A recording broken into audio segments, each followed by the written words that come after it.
你知道你身边那种无形的能量，它的威力有多大吗？它能够让一个人焕然重生，也能够杀人于无形。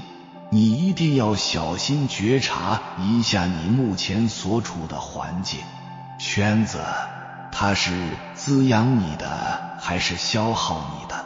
你属于强势地位还是弱势地位？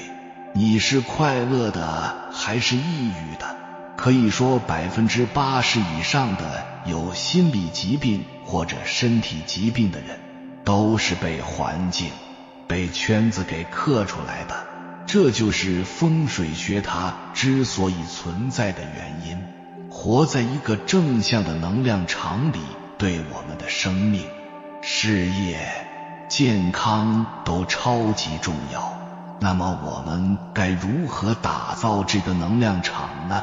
我们所在的这个世界，其实我们人类能够看到的就是3维加上一个单向运动的时间维，我们可以叫3.5维。为什么是3.5维？因为还有0.5维。我们不是自由的，我们是单向的。但是真实世界不只是这样。我们用相机去拍一座山，我们拍出的照片是这座山，但是它不是这座山真正的样子，它不是这座山的全貌。所以我们的世界，它确实是这个世界，但是它又不是全部的世界。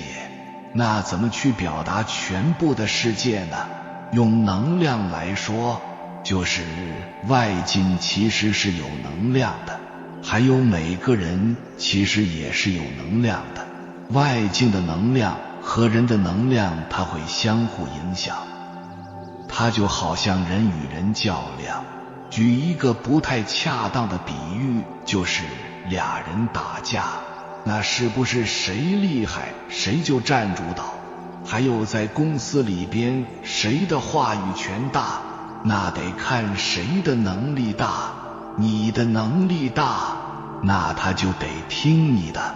但是在另外一个专业，没准他更专业，所以他的话语权就更大。作为一个地方的能量场也是如此。我们老祖宗有句话叫福人居福地，福地福人居。为什么福地福人居？可能他一开始不是福地，但是一个很有正能量的人住到那之后，这地就变了。为什么呀？因为这个世界本来就是因缘和合的，你不能只看单一一个方面，比如认为只能环境影响人，这样就片面了。其实人也可以影响环境，因为人也是广义的环境，就看它们的组成结构是什么。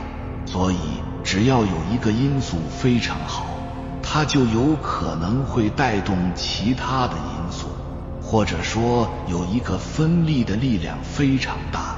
虽然还有其他分力，四面八方的会影响这个大的分力，但是由于这个大的分力太大了，所以使得整个物体呢，它还是会往这个大的分力方向去运行。福人居福地和福地福人居其实就是这个意思。为什么我们会把风景好的地方称为人间仙境、世外桃源？因为居住在这里的人淳朴善良。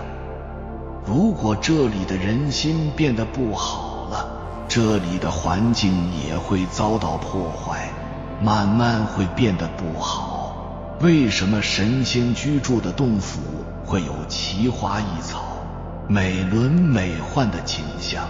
这就是由神仙至善至美、至纯至净的心所化现。为什么穷山恶水会出刁民？因为刁民才是这里变成了穷山恶水。这个话是老祖宗传下来的，千万年经历的考验证明这个话是事实。心就有如此大的力量，心有不得，反求诸己。万事万物的源头和变化都只在人心，因为人心的动念就是一种能量波，这种能量波是超光速的，它瞬间可以传遍整个宇宙，这就是天然感应的原理。因为这种能量波因心动而起，所以它也是一种念力波。天地是一个大宇宙，人体是一个小宇宙，天地万物的运行规律也是人身体的运行规律，而心念是我们每个生命的中心所在。如果能善加运用，你就掌控了身体能量场的总枢纽，从而可以对外境产生积极正面的影响。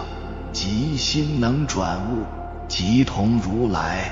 我们每个人的身体都是由骨、肉、气、血组成，按佛家说的就是由地、水、火、风四大元素构成，而这些物质都是由能量的，能量的大小是由这些物质本身的质量所决定的。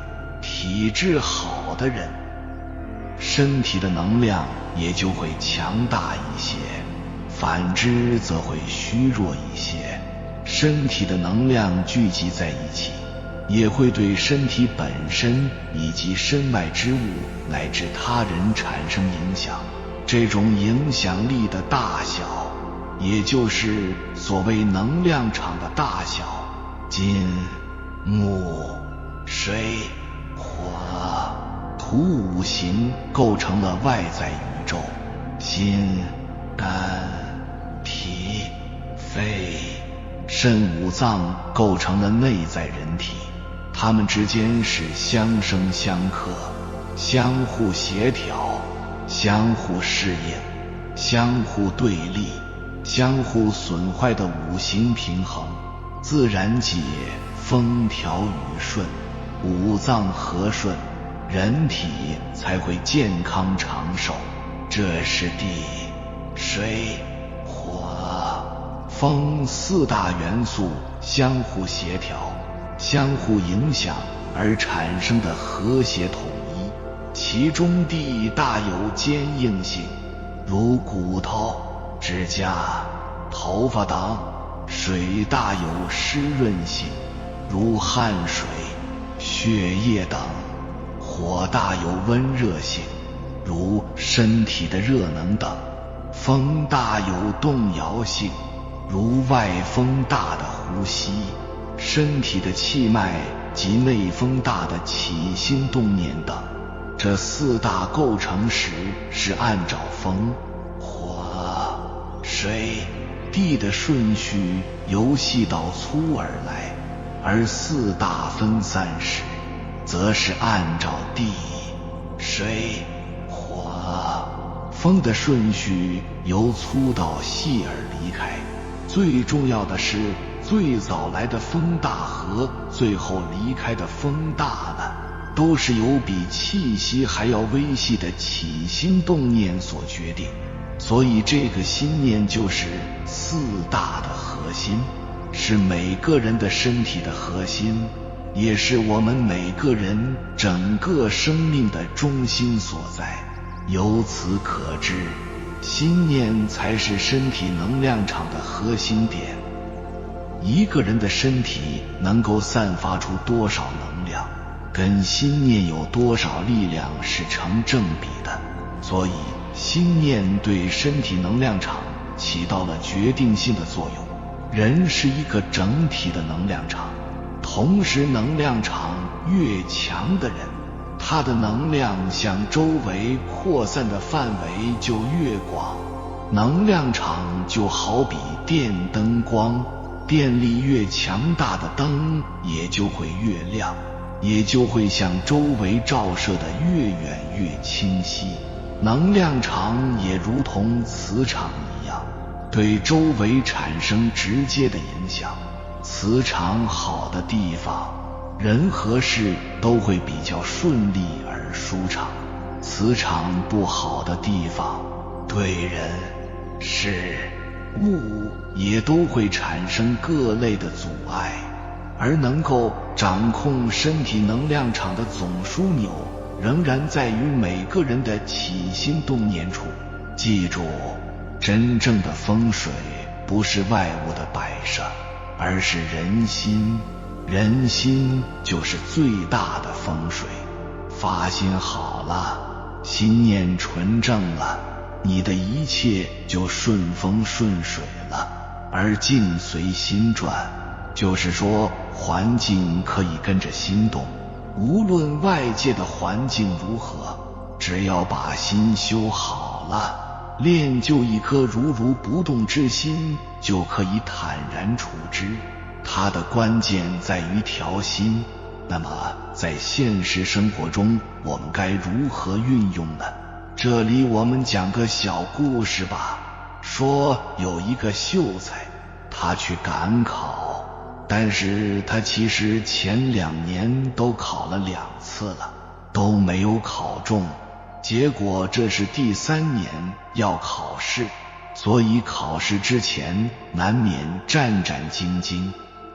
所以在考试的前3天，他就做了3个很奇怪的梦。第一个梦是梦到自己的白菜种到了墙头上。第二个梦是梦到自己站在雨里，穿着蓑衣，还打着一把伞。第3个梦呢，是梦到有一个棺材挂在了他家门前的树上。这3个梦都很奇怪，他感觉一定是和自己的考试有关，于是他就跑到丈母娘的家里，想找他的丈母娘帮他解梦。因为他的丈母娘是一个解梦高手。但是来到丈母娘家里，很不巧，他的丈母娘被别人请走了，只有小姨子在家。小姨子看他惊惊慌慌的，就问他有什么事情。他说，我做了3个梦，感觉这3个梦都和考试有关系，所以就想让丈母娘给我解解梦。但是真不巧，她却不在家。小姨子一听就笑了，她说，这么多年我听母亲解梦不用学都看会了，我把这3个梦解给你听一听。第一个梦是白菜种在墙头上，你看这个植物要根深才能叶茂，结果你把这个白菜都种到墙头上了，怎么能够长得茂盛呢？这一定是白种。意思是说你去考试希望不大。这个秀才听了之后就不免有些失望，但是他还是抱着一点点的希望，把第2个梦也说了出来。小姨子说，你看下雨天你站在雨里穿着蓑衣就够了，你又举了一把伞，这不是多此一举吗？意思是说你去进京赶考去也是白去，不用白跑一趟了，多此一举。这个秀才听了就更加失望了，但是他还是抱着最后一点希望，把第3个梦也说了。第3个梦是有一口棺材挂在了我们家门前的树上面。小姨子一听就笑了，这不是更明显吗？你看这个棺材都挂到树上面去了，这不是死无葬身之地吗？这3个梦是一个比一个解的差。这秀才一听非常失望，所以他蔫头耷拉脑袋就往回走。结果很幸运的是，他在路上遇到了他的丈母娘。这个丈母娘一看女婿心情不是太好，就问他到底出了什么事情。他就把刚才的经历跟丈母娘诉说了一遍。丈母娘听完就笑了，对秀才说：“你小姨子她学解梦学得不够精到，所以把这些梦全都给你解错了。我再重新给你解一下这些梦吧。你看第一个梦，白菜种在墙头上，种得这么高，这不是高中吗？你去京城赶考，一定会高中的。”秀才一听，精神为之一振，迫不及待地把第二个梦也说出来了。丈母娘说：“这个梦也很好啊，你看你站在雨里，本来是穿着蓑衣就够了，你又打了一把伞，这不是双保险吗？说明你肯定能够考中。”秀才一听来了精神，又赶紧把第三个梦说给了丈母娘。丈母娘说：“这个梦就更好了，你看一看，这个棺材都挂到了树上，挂得这么高，这不是高官悬挂吗？意思是说，你这次进京赶考，不仅能高中，而且还能获得一官半职，衣锦还乡啊！”这个秀才越听越高兴，越听越有信心了。结果怎么样呢？结果他进京赶考，果然名列前茅。讲这个故事是想告诉大家，人生的苦乐有很大一部分都是心态造成的。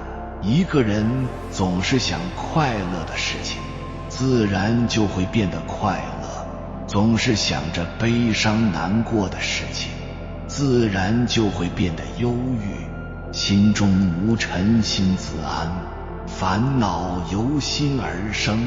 改变自己才能改变一切。就好像有一个人很喜欢蝴蝶，他买来网子和运动鞋，到处追逐蝴蝶，终于气喘吁吁抓到几只，但是蝴蝶困在网里挣扎，丝毫没有美丽可言。那个人也很失望。另一个人也很喜欢蝴蝶，他于是在窗口种植了漂亮的盆栽，静静坐在窗边品茶，看着蝴蝶翩翩而来，心情很是愉悦。所以一切向内求，你变了，一切就变了。只要做好自己，一切都会好起来。你若盛开，蝴蝶自来。我们整个生命的正能量场就是以现前一念心为中心地带，继而展开。正所谓一念心清净，莲花处处开，花开无数叶，夜夜见如来。有缘人，很多人在抱怨自己运势不好时，经常会说一句话，那就是老天爷你怎么能这样对我？相信大家肯定也说过这句话，这句话被大家用了成百上千年了，但是估计许多人都没想过老天爷到底是什么。我们觉得老天爷更像是道的化身，所以顺道而行会让我们的运气更加的顺遂。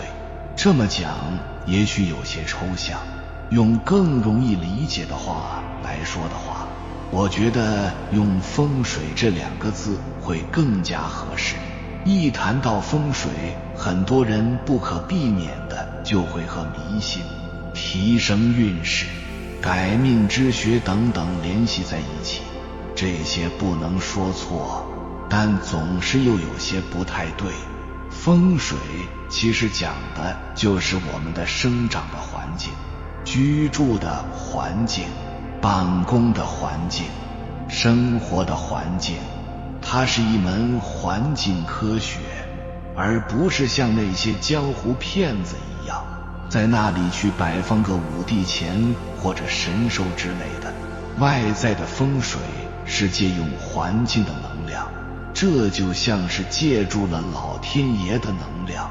从科学层面来讲，我们所处的世界遍布着各种能量，像物理学中的电场、磁场，它们虽肉眼难见，却能实实在在地对其中的物体施加着影响。同样，我们的生活环境也形成了一种特殊的场，由周围的人、事物共同营造，不断散发能量，悄无声息地塑造着我们的思维模式、情绪起伏和行为方式。良好的风水会构成独特的场能，会让人感到身心愉悦。在拥有良好的精气神的状态下，我们更容易获得更好的成果。而处于嘈杂混乱的环境中，我们往往就会莫名烦躁，做事效率低下。而在这样的状态下，做事时便很容易出现乱子，形成了做事不顺的情况。这便是环境场能对我们的直接作用。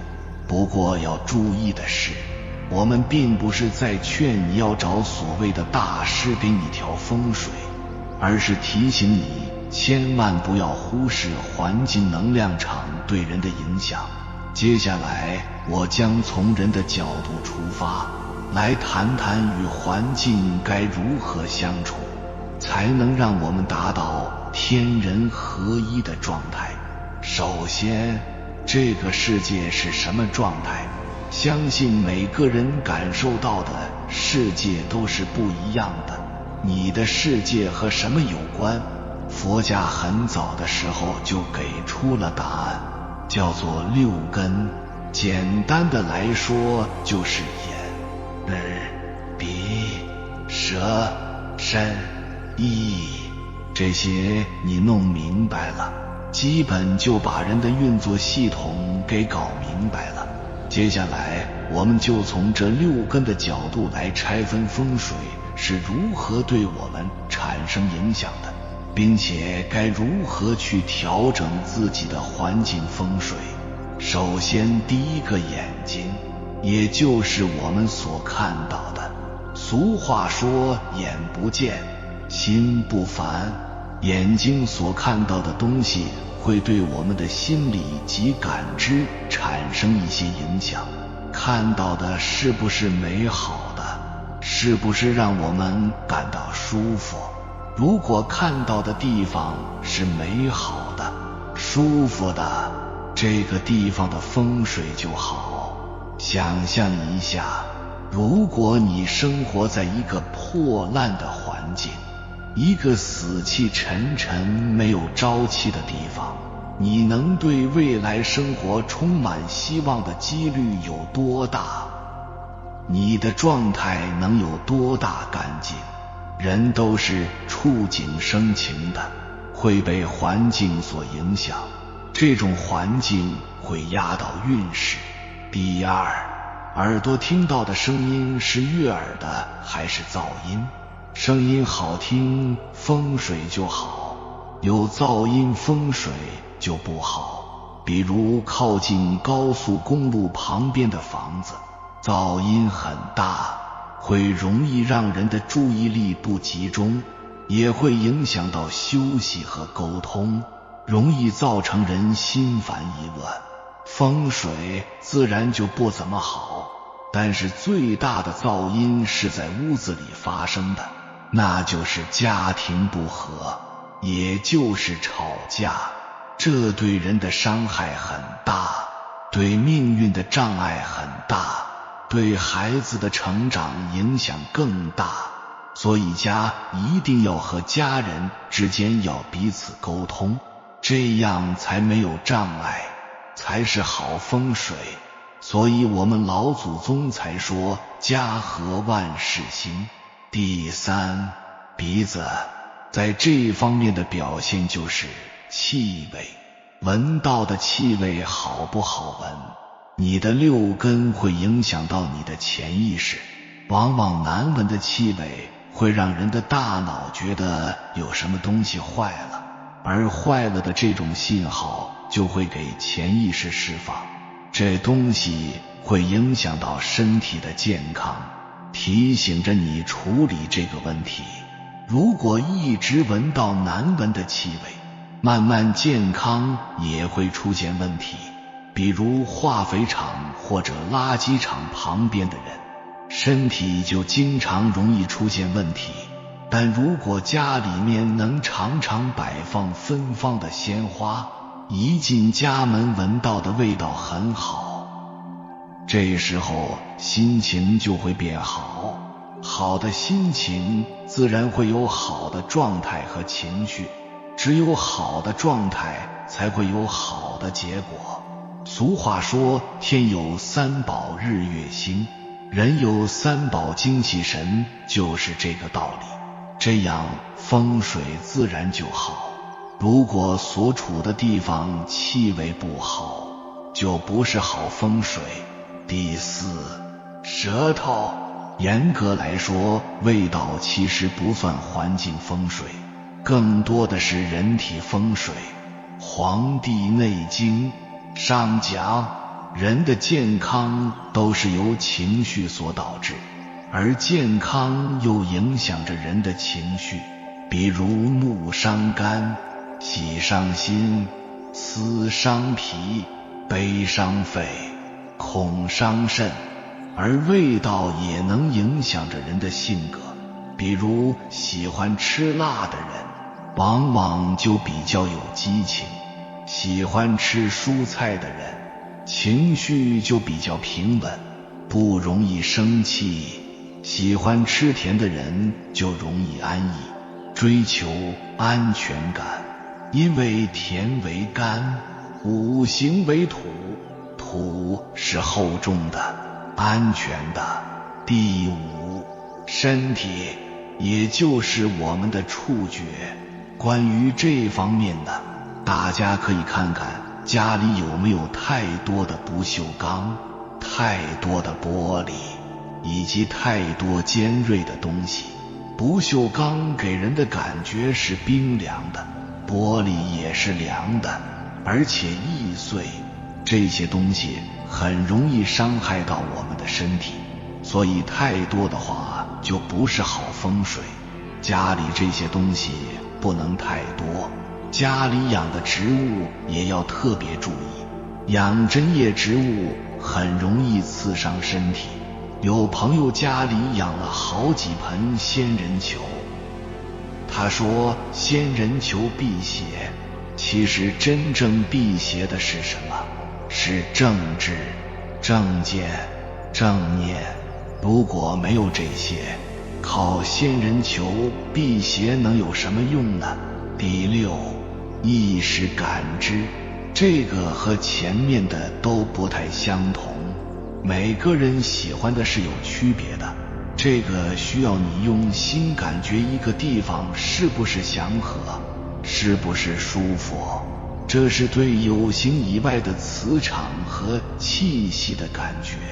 比如一个房间布置的整洁美观，能够让人们感觉到心里很喜悦，很美好，那这个房子的风水就好。如果里面杂乱无章，让人一看就感觉到压抑和烦躁，这就是糟糕的风水。这也就提醒我们，平时一定要注意保持家里和工作环境的洁净有序。整洁本身就是一种正面的能量。接下来给大家一些环境布局的小建议，如果大家不知道该如何调整环境，可以参考一下。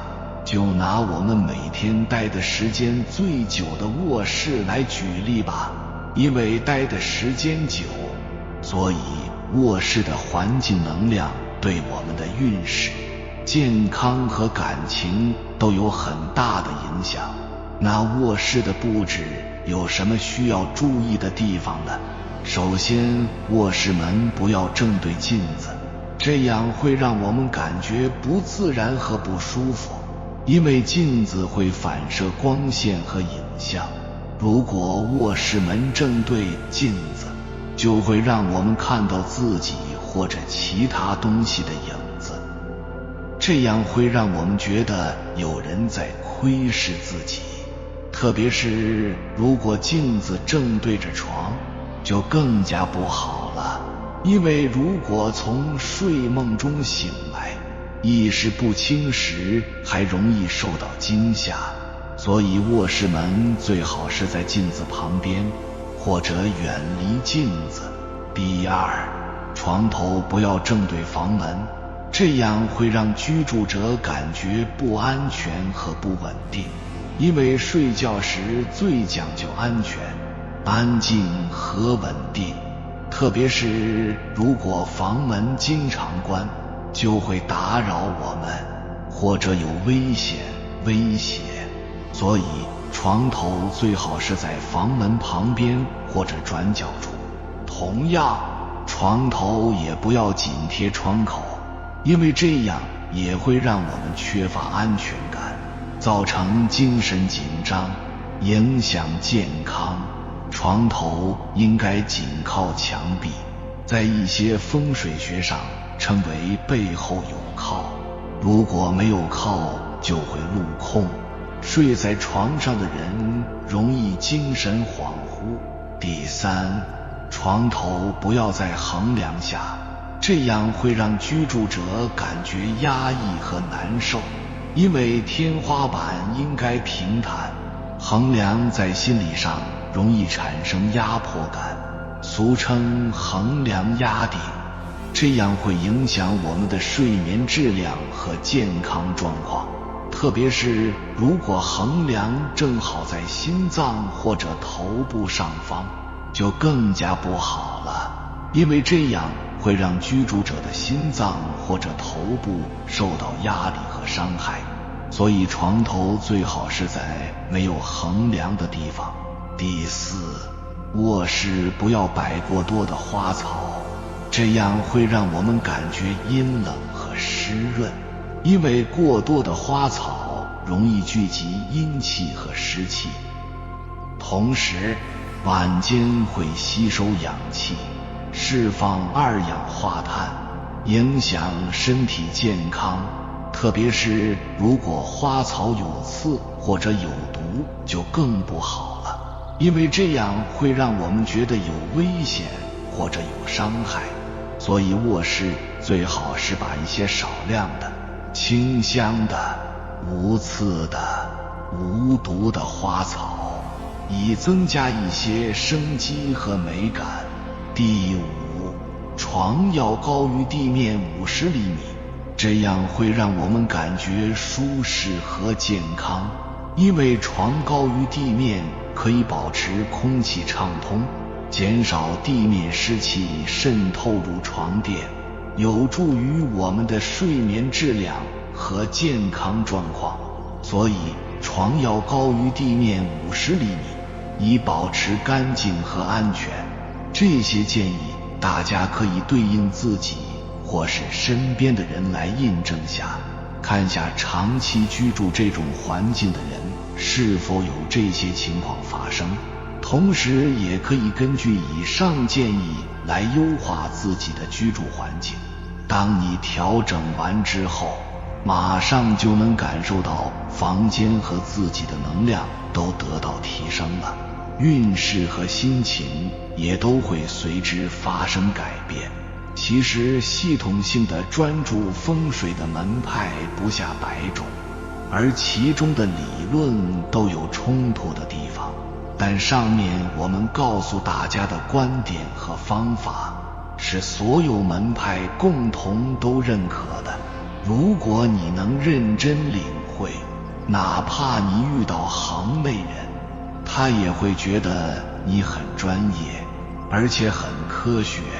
风水从不是迷信，它只是从天人合一的角度来考虑如何让我们拥有更好的环境。毕竟所有的生命体都是环境的产物，适者生存。有缘人，感谢你看到最后。如果今天的影片对你有所帮助，请按个赞给我响应，回复一句福人居福地，福地福人居。我祝愿你心有光明，处处皆安，念念清净，步步生莲，一切福田不离方寸，从心而密感无不通。还没有订阅频道的，请点击右侧的订阅按钮，与我们建立更深的连接，随缘加入会员，与同频之人共修福报，随喜转发，传播善知识，功德无量。